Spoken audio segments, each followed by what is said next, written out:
इंद्र देवता और बृहस्पति जी की रक्षा हो गई, दोनों अपने अपने लोक को चले गए।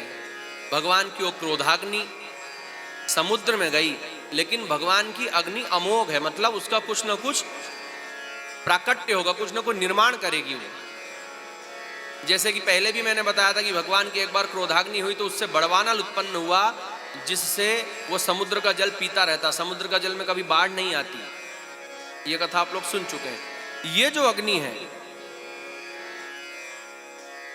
ये अग्नि थोड़े ही समय में एक पुत्र का रूप धारण कर लेती है, एक बालक का रूप धारण कर लेती है। और बालक का रूप धारण करके इतना जोर जोर से रोना आरंभ करता है वो बालक कि तीनों लोग कंपायमान हो जाते, कांपने लग जाते हैं, हलचल मच जाती, क्योंकि शिव का तेज है। तो ब्रह्मा जी सोचते हैं कि अरे ये तीनों लोगों में अचानक क्या हो गया, कंपायमान कैसे हो गया अचानक ही। ब्रह्मा जी समुद्र के पास आए ध्यान करके। समुद्र पुरुष के रूप में प्रकट हुए उस बालक को लेकर के उन्होंने ब्रह्मा जी को दिया। ब्रह्मा जी ने पूछा, भाई ये कौन है? तो समुद्र ने कहा, मुझे भी नहीं पता कि ये कौन है, बस मेरी लहरों में ये बालक कहाँ से आ गया मुझे भी नहीं पता, मैं इसका ज्ञाता नहीं हूं, मैं जानने वाला नहीं हूं।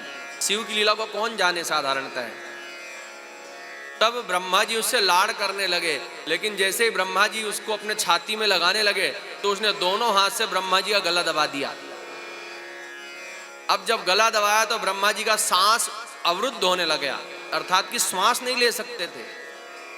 ब्रह्मा जी बड़ी ताकत लगा के उसको छुड़ाते हैं। ब्रह्मा जी को जब उसने गला दबाया तो ब्रह्मा जी के नेत्र से अश्रुधारा बहने लगी, आंसू आने लगे, और वो अश्रुधारा उस बालक पर ही गिरने लगे क्योंकि वो नीचे था। बड़ी मुश्किल से उसने भगवान ब्रह्मा जी का गला छोड़ दिया। तो ब्रह्मा जी समझ गए कि ये देवताओं के लिए दुखदाई होगा। ब्रह्मा जी ने कहा, हे समुद्र, ये जल की धार में प्रकट हुआ है, अर्थात समुद्र की धार में प्रकट हुआ है, और इसने मेरी जल धारा को भी धारण किया है, मेरी अश्रु धारा को धारण किया है। मेरे अश्रु इसके ऊपर गिरे, इसलिए इसका नाम जलंधर होगा। क्या होगा?